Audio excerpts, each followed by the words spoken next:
Bonjour à tous, merci. Ladies and gentlemen, good morning. Many thanks for your participation. It is a great honor to start our conference, Vape Expo 2015, about vape and its purpose, users' perspective.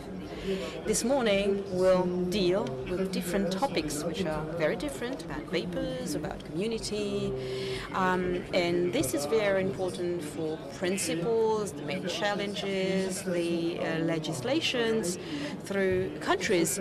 And in order to do so, I'm here with three participants who are Lauriane Joly, the New Nicotine Alliance in the UK. Good morning. Then we have Pascal Boucher from La Tribune du Vapoteur.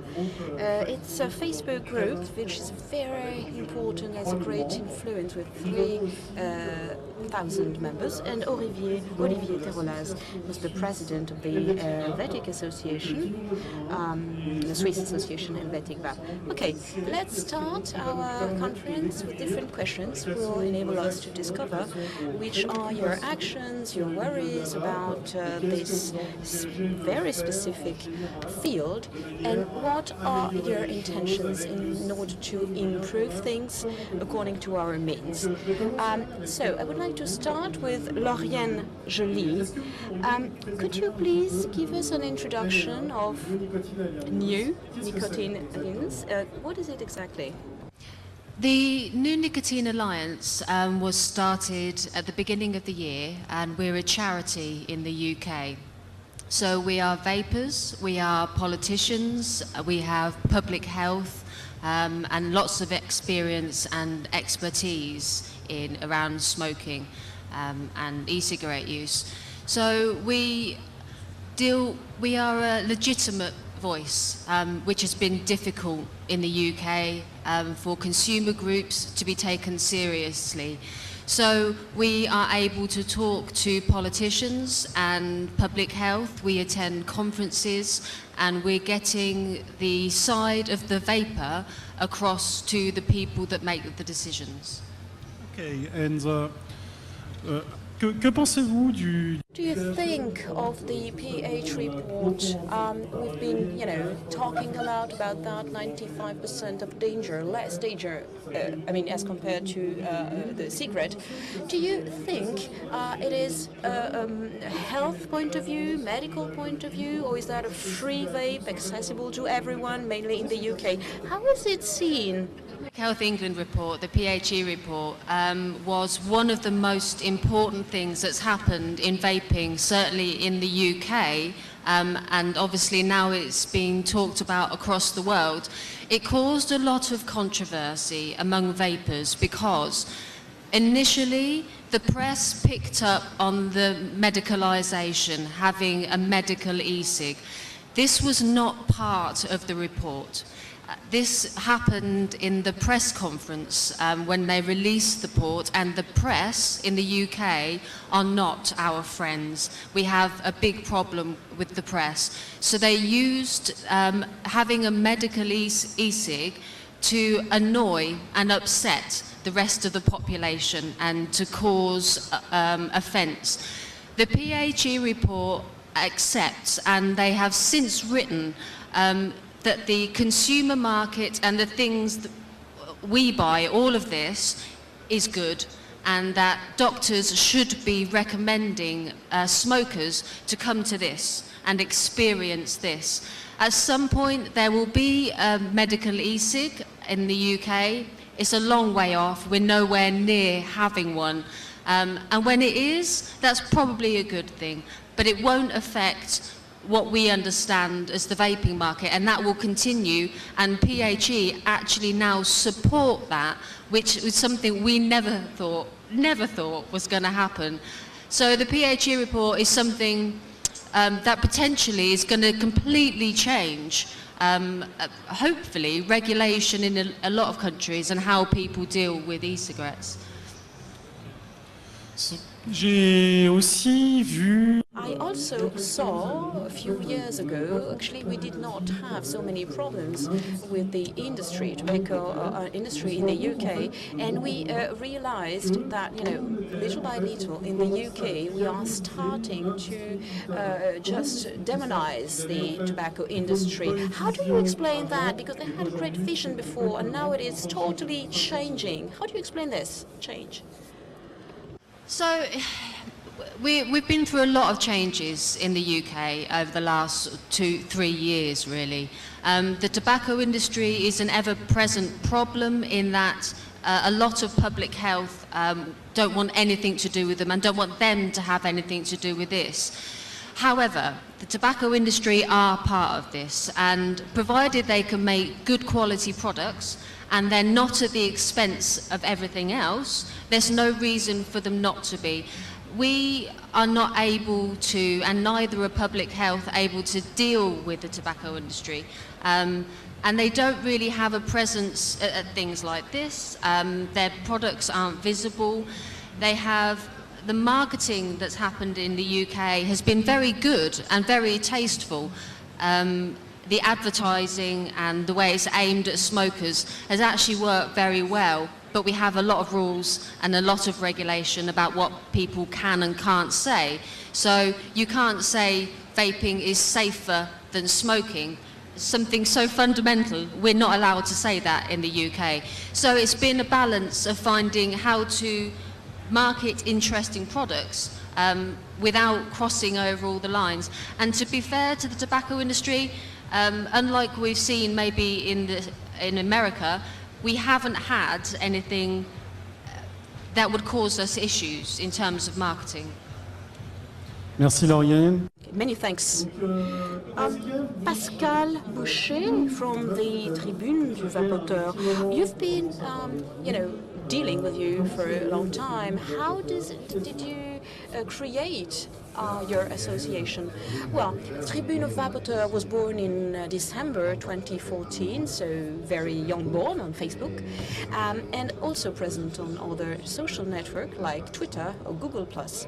And the original idea was to offer a space, free space, with no moderator, in order to create debate inside the community on the defense of free vape, struggling for also the solving of conflicts, in order to, have a good atmosphere, develop a good way of acting.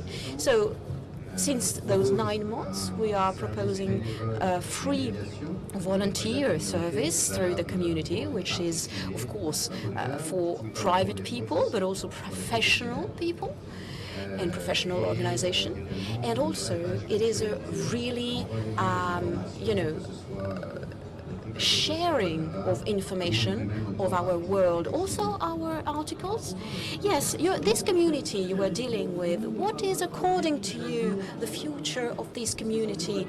Because we have had this debate in the Senate, amendments on advertising. Which are the following trends in this world, and what are the ways of expression? How shall we handle all this world? What is then also the opinion of your community? We'll continue dealing with vape. That's obvious. Of course, what is happening now in the Senate with different amendments and freedom to make advertising direct or indirect, this will, of course, create, a stop or break, but that will not, seize our activity. Absolutely not. There's difficulty. We are on propaganda idea or dealing with a product. The margin or the difference is slight. Do you think you will be able, through the communities, to create a good moderation and to have a follow-up of that way of thinking? Yes, it is also, already what we have been doing, and we have no commercial partnership. We are in a pure information channel and will continue in that direction. And then afterwards, maybe we'll choose different systems of communication with clubs, for example, and mainly dealing on the field. You need to get out of the social networks, of course, and the internet in general. It must give priority to smokers, on the field, in the field. And then this is the final point, because community on the social networks is a very, very slight minority in France, at least. Of course, and let's deal with smokers. What is the future of the e-cigarette in France? How do you see the future? Well, I can see a positive path. I am optimistic person.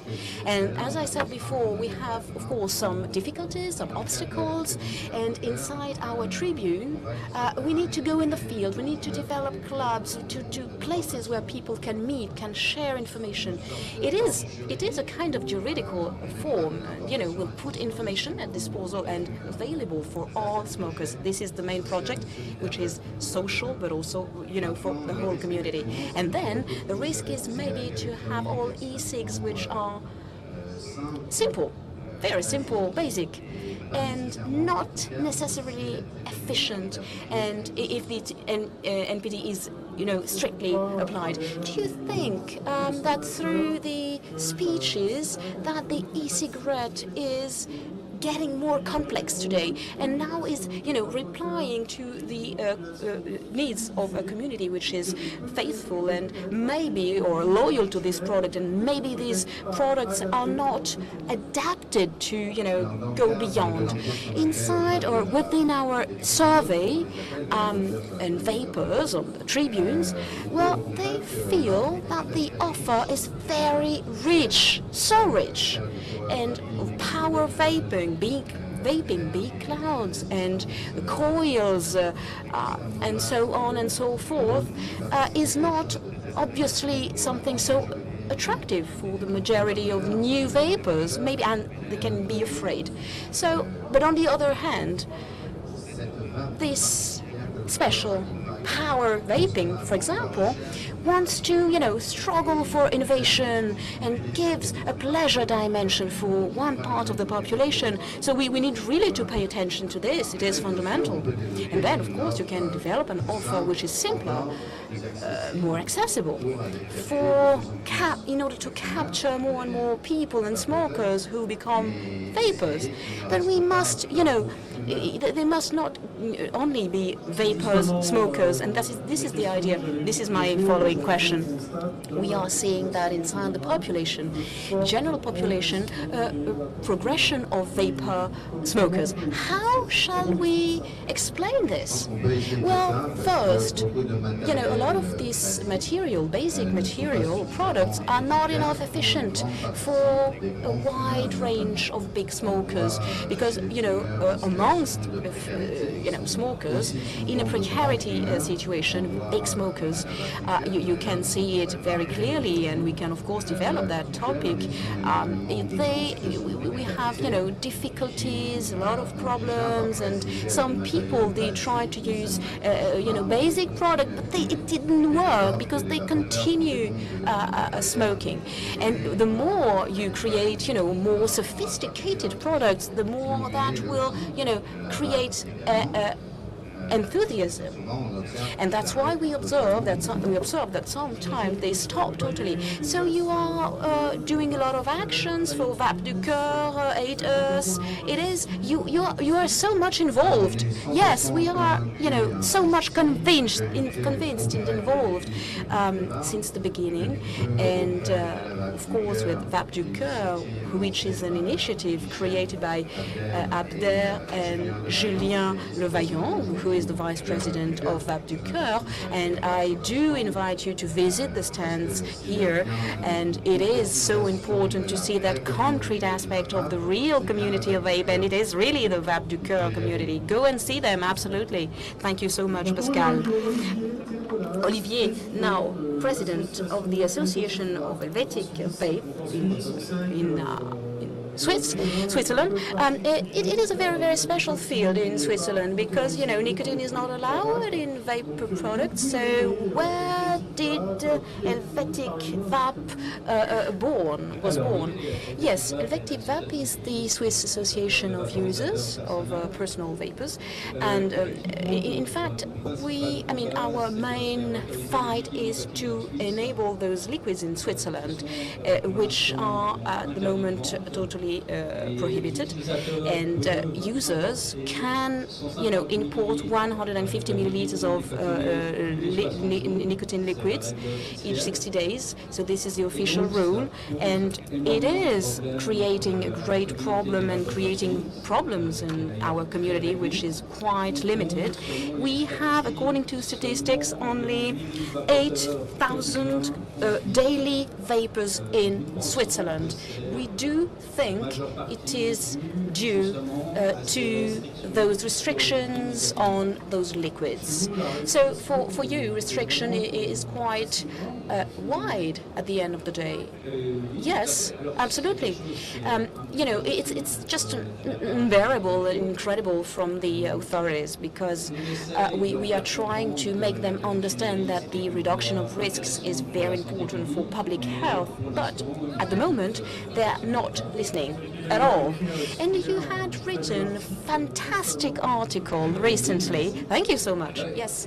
In fact, we can wonder what are their motivations. This was my main point in this article. And, you know, now we have a project in Switzerland in order to make an assimilation vape and tobacco products. This is very important. We are totally against, of course. In that project, there would be the possibility to introduce nicotine liquids, but that law would not be applied before 2019 or 2020. So we are in a kind of prohibition, which, you know, will just make difficulties for smokers to quit tobacco, for example. Yes, absolutely. It is prohibition. It's exactly that. And you know, the problem is that authorities are, you know, hiding against that project and say, well, let's wait and see. And they do not want to, you know, let those liquids to be approved. The problems for the community is that, as we said before, vaping, as compared to classical smoking, represents great difficulty, great obstacle, an extra obstacle. It is a bit more complicated instead of going and buying a pack of cigarettes in the street. So, you know, if you have a more constraining regulation, then it will be an extra problem. And of course, it is like a direct influence on the quantity of vapors we have in Switzerland. Well, it is a paradox, because actually we have IQOS in Switzerland, which is making great progresses. And then we have, you know, prohibition of access to nicotine products. Yes, great progress, maybe not. You know, they've just announced it in Switzerland. In fact, EQRS has been, is a tobacco product, and you have fills and refills, and it's like more or less the same price as a pack of cigarettes. So it is one of the tobacco products, and that's why they can really make a good commercialization. But in fact, these liquids are prohibited. It creates something really unbearable. And what about your actions? We are trying to fight. We want to struggle for those liquids to be, you know, possible. We may, I mean, the government is not really reacting, and we'll see how to handle this. And then, at the beginning of next year, we'll discuss that project of law in Parliament, and then we'll make lobbying, of course, through, you know, with parliamentaries, of course. And what is your feeling? How do you see vape in Switzerland in the following 3-4 years, according to your experience, according to, you know, you were exposing to us? Well, when you struggle, when you fight as we do, you of course must be optimistic, even though it is difficult to be optimistic because you have a lot of problems to be faced. But then, having said that, as we saw what happened in France this week, it is difficult to make people understand the interest of vape for public health, and that's why we do hope, that we'll do better in Switzerland. It's not so obvious, but if we do manage to convince people on the reduction of risks linked to the consumption of nicotine, I think this is a great step. Yes, you have different supports from French or English associations. Negus, for example, in France. Yeah, support. Well, we do know them. Of course, we discuss. Maybe not enough. We should exchange more in all the associations. And using this event, like here today, it's fundamental to meet ourselves, to create good coordination, good exchanges at the European level. And this is that should be developed more and more in the future. And of course, there's not so much coherence, not such a big regulation between countries. You can buy tobacco in Switzerland, and you have different laws and regulations. And in France, you have different problems for monopolies of tobacco and so on and so forth. So that would enable to find a unique solution, a unique point of view, starting from a new idea. Yes, in fact, for all countries, we have different regulations which are quite specific, and in fact, it's up to national associations to take that into consideration. But the fact to discuss on a general objective on which we are going all together in order to find an agreement, a common vision, and getting more experience. Because whenever an association has made a good effort, this is interesting also for the others. That's obvious, sharing that expertise, trying to implement the same idea, the same tactics in all countries. Thank you very much, all of you. Now we'll continue with TPD topic, very interesting also, in order to have, Pascal, your opinion on that idea. How is it applied in France? How would it modify the material we are using, as well as liquids and regulations and standards? What is your opinion on all this? Que du mauvais, évidemment. Only bad things, obviously. First of all, vaping shouldn't be concerned by this directive very clearly. That's the first point. Second point is going to be transposed in French law in May at the latest, and it's going to forbid everything that I consider efficient today in vaping to be replaced by vaping that will not be as efficient. Could you remind us of the most important elements of this directive? The limits, that's the quantity of liquid the TPD provides for electronic cigarettes to have only sealed cartridges of 2 milliliters maximum. Sealed, it means that you can't have the control of what you're going to vape. And that's a true issue. That's an issue because those who've got the means to develop this kind of products, we know who they are, and we don't want to work with them. We don't want to work with cigarette manufacturers.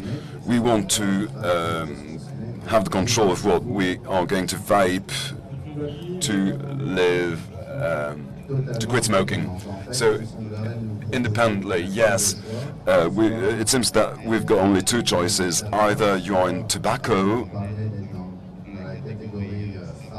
or in pharma. But there's a third way. That is the way of vaping, a way that would be independent.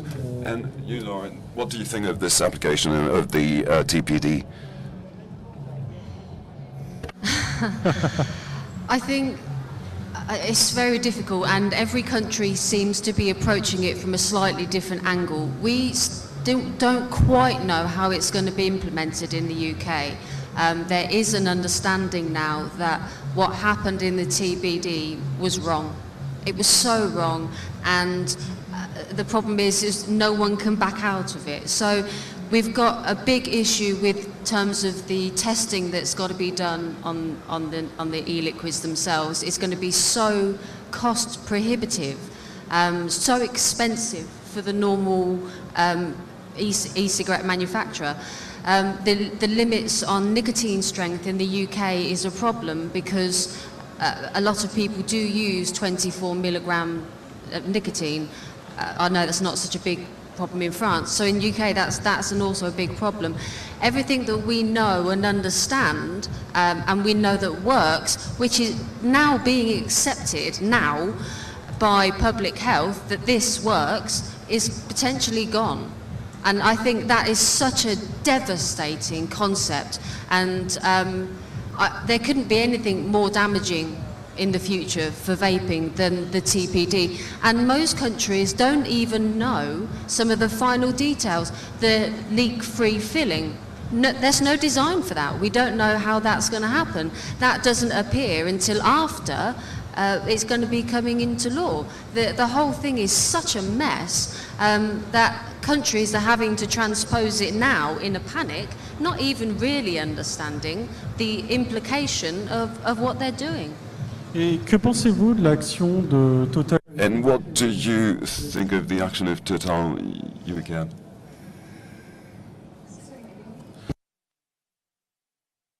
Total UK, the action of Total UK, what do you think about it? I think we're fortunate in the UK in that they're going to try and mitigate how bad this is, and it's all about how much it's enforced. And how they choose to deal with it. Because the government and, more importantly, public health now understand how bad it is, I'm hoping, and that with help, they're going to transpose it in such a way that it isn't as bad as it could be. We don't have the problem that you guys have got. We don't have the problem that Spain has, that Belgium has. There are some real issues in Europe. In the UK, we appear to be the most fortunate. Even so, what's going to come in next year is still going to see the end of our market in many respects, what we understand. Merci. Olivier, la TPD. Olivier, TPD for Switzerland. Well, fortunately, Swiss is not part of the EU, so we're not obliged to implement the TPD. But Switzerland has got a number of agreements with Europe.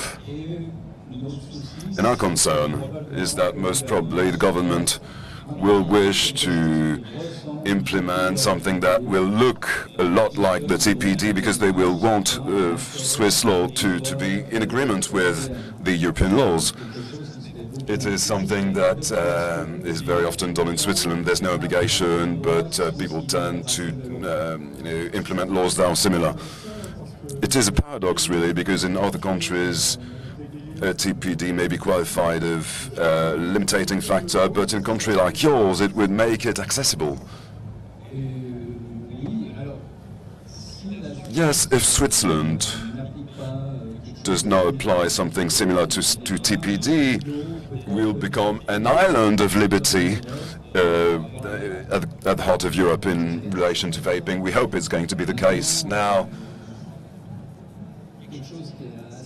something that is a true issue in the TPD, I think, is everything that concerns the material, like the anti-leak systems and such. And there again, in relation to the standards that are being set at the European level, I think we do need standards for liquids, for the quality, for the manufacturing processes is very important. And vapers want the standards, but the standards relating to the material that are so-called safety standards for risks that do not exist, I think it's very hazardous for the future of vaping, be it through TPD or through standards that are being created. What do you think of the standards, Pascal? The standards that have been supported by vaping professionals, by EUs, many people that contribute to having a sounder vape. What does it bring, according to you? Well, it brings more safety, it reassures vapers. Now, it can be seen as a constraint, but it wasn't meant to be. And on the tribune, we're very sensitive to this kind of subject because we've had many discussions about the quality of liquids, the components.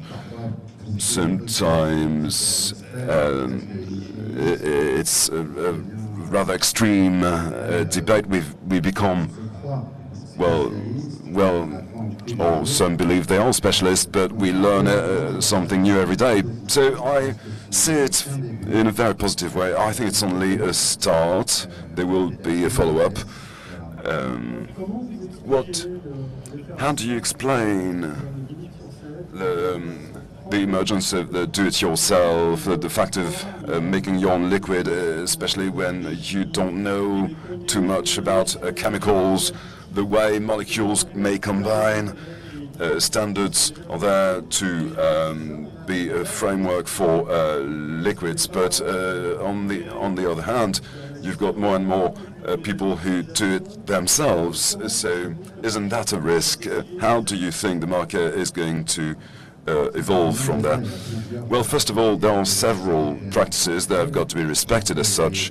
I think that vapors that manufacture or do follow their own recipe, the pleasure aspect is much more important than the health aspect for them. And the advantage of the do-it-yourself is the cost that is quite moderate in comparison with premium liquids that you may find here at the stands. But health, you know, we think, we know what we put in liquids, the different components, some flavors, the PG, etc. It's a matter of verifying the quality of the flavors and some additives, but nothing else. If you allow me, we've got some experience in Switzerland because the nicotine liquids being forbidden, many vapors have switched to the do-it-yourself because it's easier to order some nicotine substance and then to do your own liquid.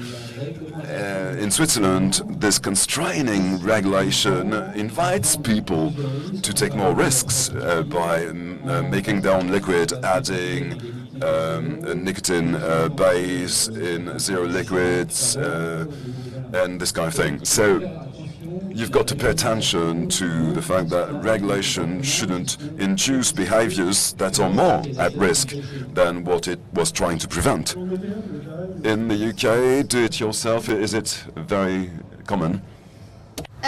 It's a very small part of the entire market, I think, and most vapors. Most vapors are buying their e-liquid from a shop or from the internet. I think it's very important to keep perspective on do-it-yourself because we're comparing this to smoking. That's the comparator. So even if you're mixing yourself and you're using fluids that have diacetyl in or something else, you're still comparing it to smoking. And I think we mustn't ever lose sight of that's what the other option is. The do-it-yourself is always going to exist. If it's making mods, or if it's making fluids, or making insane coils, because that's what people do. People tinker with things, they fiddle, they like to make their own, but it's always going to be a minority. I think whatever you do, and whatever regulations come in, whether they're written with the help of consumers or the TPD, you're always going to get people that do it differently. You're never going to get rid of that. And you know what, that's fine, because they're not smoking in that respect. So you have to bear that in mind all the time, is the comparison is smoking. Merci. Donc finalement... Thank you. So finally, what are the main challenges that you meet, each of you in your associations, in your discussion groups? Because when I listen to you, it seems that we all have the same objective, that is to recruit smokers to make vapors of them. So in a way or another, what are the challenges you encounter, Olivier? Well, to transform, to make vapors out of smokers is quite a challenge. It's difficult because, to market vaping amongst smokers is not simple. The main challenge is that vaping become a standard that is acceptable. Little by little, smokers will come to vaping, especially if public health policies take measures that will continue to make traditional cigarettes less attractive, and in parallel, measures that make vaping attractive. So, in that view, smokers will come to vaping more and more. It is something that associations have got to have in mind and as goal. Pascal? Just like Olivier, I would say that the main challenge for us is health, public health, and accessibility to vaping for all. And for that, we've got to continue with our approaches to continue moving forward. There's food for thought regarding the implementation of a tax, for example, to show our will to finance research about liquids and the material used. We at the Tribune du Vapoteur, the objective is to go in the field and to allow vaping to be accessible in all forms, and especially that smokers, just like vapors, or people who don't smoke or vape, can have a right and informed opinion. Lorien, for you, the main challenges? The main challenges for us are overcoming the fight that's going on in public health. So with the Public Health England report, which said smokers go and try it, feel safe, feel secure, feel comfortable. At the same time, in the UK, you've got another section of public health who seem absolutely hell-bent on confusing smokers. So we've come a long way at home, we really have, but the press, the media, and this group of public health experts seem to want to make sure smokers are confused. And this is the battle that we have. We've all got the same aim, which is just that smokers feel happy trying vaping. It's very simple. Don't want to make anybody do anything. And to have all the choices and the options, it's that simple. The biggest problem we have is public health.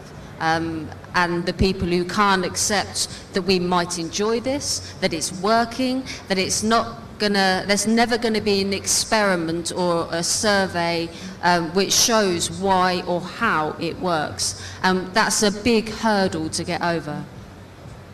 Merci Olivier. Merci. Thank you, Olivier. Thank you, Pascal. Thank you, Lorien. So you may find the next conference, Beyond the Cloud, which is documentary, at 2 o'clock. And I also wanted to take advantage of this conference to pay homage to Renaud de Boudemange. Renaud de Boudemange, who did a lot for e-cigarettes with Brice Lepoutre, who's in the audience, and also regarding the fact that vaping stays consumer good. It's a beautiful victory because in the Senate the monopoly was not granted to shopkeepers just for that matter. So I think that Renaud, deserves a round of applause. Thank you.